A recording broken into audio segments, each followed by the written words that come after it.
Welcome back to another reading and correcting with me, Kindar, the Tigerites, and Ty, the Tiger Supervisor.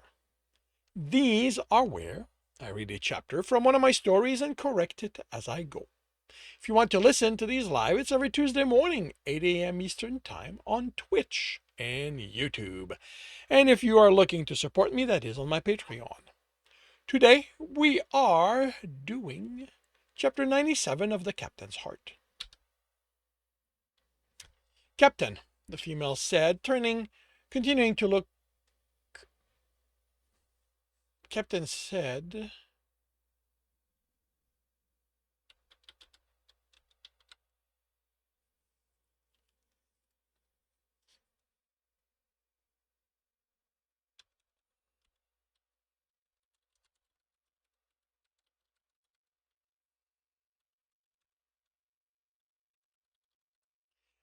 Captain, the female said, as over the comm as he continued to look over the tallies for what they'd taken on while at Turek Samian's reach. When,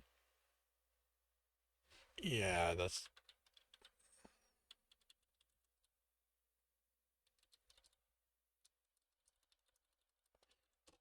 There's a civilian here asking to speak with you. Refer them to the Civilian Dispute Board if they've already tried that. Try to have the decision resolved that way. Have them tell the board to forward the logs. I'll look them over and contact them with my decision, or if I need to speak with the parties to get more information. The system was in place and easily accessible for all civilians and nearly always resolved the issues without having to involve him, but every so often someone thought this would be easier if they dealt directly with him. Captain, he says it's regarding some people you wanted him to contact for you. People to contact? He wasn't looking to contact anyone, was he? He opened the door and looked out on the bridge. The male looked nervous at the beda's side, and seeing him, Gralgiran remembered who he was trying to get in touch with. It had been weeks, and with having to go to Kelsir,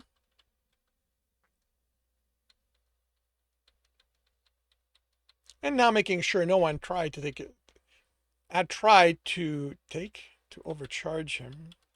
I know I was going to take advantage. I was going for take advantage. To overcharge him for what the ship needed, he hadn't thought about them. Come in. He motioned the male to in his office. He didn't have to come. He said once the door closed, you could have left a message. I didn't think you wanted anyone to know. He kept his amusement from showing, sitting and motioning for the male to do the same. He supposed that for civilians without hunters related to him, ballads made it sound like anything they did was filled with mystery and intrigue. Were you able to get in touch with them? The male nodded and offered him a slip of paper.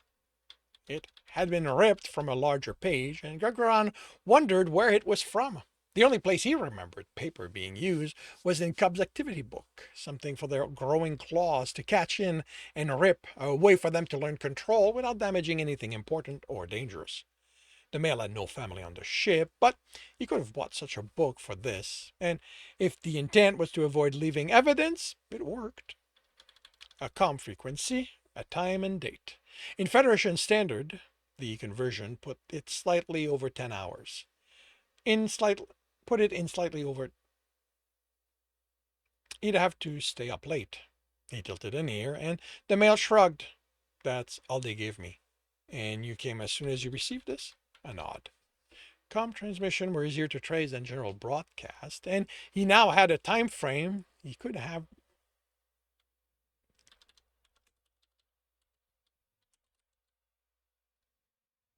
A time frame for the pack to search, as well as the receiving point. The Earther broadcast might have revealed their location, if that was what he was after. Thank you. Your help is appreciated.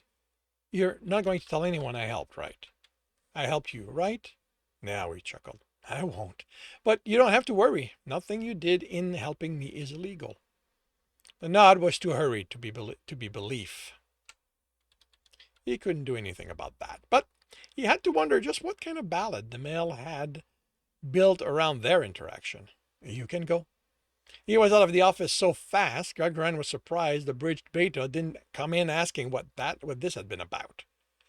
He returned to his tallies. He still had work to do. He sat in the office in his apartment, a tall glass of Humstrom barely touched, as he set his comm to the frequency and sent the ready ping. Only comms set to wait for it would react. He couldn't know if the Earthers were waiting, but it didn't hurt to send it. At the time indicated, this comm informed him of a contact, and he accepted it. The Earther was male. The beard, as Jeremy identified it, indicated that. He wasn't any of the three males he'd seen in the broadcast. He leaned back in the chair and smiled. Captain Gralgiran Selhelravnir. You can't imagine how surprised I was when my friend on your ship said you wanted to talk with me. Sorry for the delay. I had to make sure this wasn't another attempt to find us by people who don't particularly like what we do. The Earther spoke federalized, so they'd have a common language, but Gralgiran's responded in the male's language. And how may I address you? He couldn't tell if the surprise was over being asked for a name or that he spoke Earther. The smile returned. Call me Tommy. Just Tommy will be fine, he said in Earther. Earthers didn't have the same social rules about name. He reminded himself. It still made responding harder. Thank you for contacting me, Tommy. He kept his ears straight and didn't show the embarrassment he felt at addressing a stranger by so short a name. To speak with an illustrious person like you, the privilege is mine. The expression became serious. Tell me, how is your art doing? My friend doesn't get to see a lot of him now that he's working. He felt the irritation that a stranger was asking about his heart after having one of the crew spy on him. This was going to be an exchange of information, so he'd have to share something to get something. He's making progress.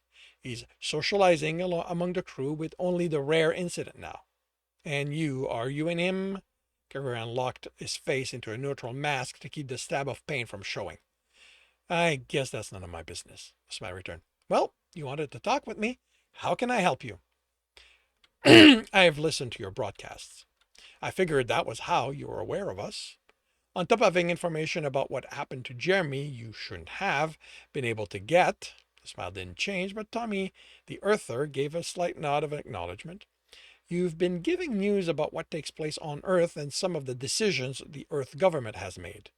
That's easily available to anyone willing to dig and knows the hands to shake. When relating to what was done to Jeremy, your broadcast commented on the technology involved, referring to involvement of Earther military. I'd like to know everything you know about that involvement. The small faltered, then fell. Fuck. He ran a hair over his face, sighed. Going to be upfront with you. My plan was to get as much out of you before answering your questions. You have no idea what it would do to our cause to have an update directly from the famous Gralgiran Selhelravnir. But I can't help you. I don't know how the military is involved in this.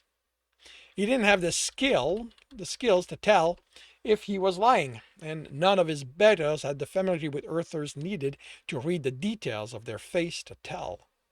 You said you were planning on pumping me for information before telling me what you knew. Yes, but you are not someone I want angry at me. You have far too many successful hunts. I don't trust how well we're hidden to keep us safe if you decide you need to find us. Then how do you even know that? It's all we were able to get. Which implied a source of information, someone or something, with the potential to have more. Could he get the mail to reveal it to him? You spoke of a cause. The information from me would help. Anyone and everyone broadcasting information on to the masses does it with a cause in mind. And what is your cause? The smile returned. Captain, with all due respect, we are nowhere near friendly enough for me to talk about that, even on a frequency. I know he's secured, says the male, offering me a short name. Came unbidden, but I could help you with that cause. Of course, you and your heart are the most visible people out there at the moment. Our listeners can't wait to know what's happening to the two of you, how your heart is improving, when he'll return to you. You are turning our lives into ballads. He and Jeremy talked about by Earthers, by, whoops, by Earthers, who were exiled from their people. Gralgiran was confident he knew what cause this man fought for. No, not at all. We report what takes place. We don't embellish or alter. We tell them as it was told to us. It's just that we have to rely on second and third hand source for a lot of the information we get. Having someone directly involved speaking with us, that's priceless. I would settle for your source regarding the military enforcement. I would settle for your source regarding the military involvement. The Earther stared at him. What exactly are you offering here? Me. A direct line to what is happening to me and Jeremy. I'll even discuss non-sensitive subjects as they relate to my ship and my people if you want, in exchange for your source. I can't, the male swallowed. I can't promise that. The man I'm in contact with, he doesn't talk with a lot of people. In fact, I've never talked to him. He contacts us once in a while with something, not often something we can use, but usually relating to a broadcast we made. So I know he listens. The best I can do is try to get him to contact me so I can tell him you want to talk with him, but I can't promise he'll be willing. Gralgiran nodded and considered. I'll grant you one interview just for the attempt. I'll answer questions about me, what is happening to Jeremy, and some questions about my ship. Just for me to try and get him to speak to you? You say he listens. Maybe hearing me will give him a sense of who I am, make him inclined to speak with me. The excitement built. I'm going to need time to set things up. I need to work out who will interview. I need to make sure the frequency can't be hacked for the duration. Oh, this is going to be so good. You have no idea. I'll have my friend tell you when. The call ended before Gralgiran could speak. He sighed. So much for not involving the male in this any further. There's no doubt about it anymore, Tom exclaimed, throwing his arm up. You have taken residence in just Billiam's bed. The beta in his office looked amused at the outburst, or simply at Tom's presence. Gralgiran hadn't invited his friend, but Tom, being Tom, hadn't let that stop him. He was determined to be involved in parts of his life he might not belong in.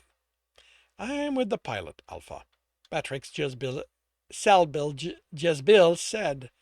And you didn't know, Zerfiel said. She's your namesake, after all.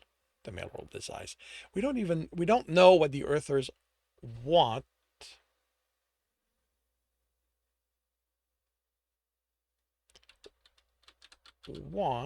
Out of this.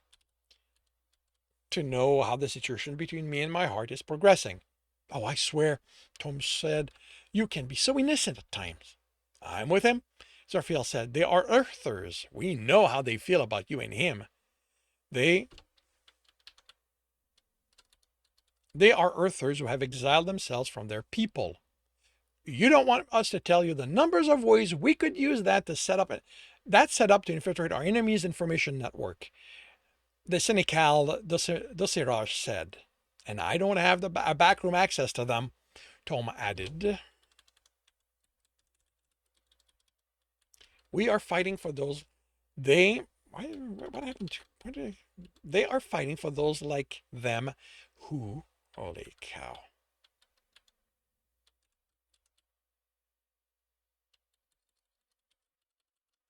Love people of the same gender. That's just what they tell you. Tom exclaimed. He didn't. When I asked, he refused to tell me. I worked it out. Okay, that puts me more on your side, Zerfiel said. But I still don't like this. The Senecal Dosserar is right. Passing ourselves off as rebels would be one of the first things we did if we needed information from enemy forces. I didn't promise to answer any and every question they ask. And what's to keep them from editing every question they ask? What's to keep them from editing your answers so you say whatever they want? Tom demanded. Our version of the recording. Patrick Jezbil answered. Once a contradicting recording is made, both They negate each other. It's why no one bothers with recorded proof of anything, but I'd be more comfortable with your permission to find out where they're hiding. No. Until they reveal themselves to be untrustworthy, we will consider them allies. That means that there will be no investigation in anything relating to them. Am I clear? If at any point I discover you've looked into them, you will have to find a different alpha to serve under. This is why I love having you as my alpha. Zorfiel said, you always make things so easy on me. Good. What else do you want to arrange in preparation for the interview? Oh, Tom said, we are going over what you will and won't even get close to talking about with them. And that concludes chapter 97 of The Captain's Heart. If you are enjoying this, please leave a like. If you want to know when the next chapter will be up, subscribe and hit the bell. If you want to read this story, it is up on Ream Story. And if you want to listen to these live, it's every Tuesday morning, 8 a.m. Eastern Time on Twitch and YouTube. Links are in the notes, and with that, I shall wish you a good day.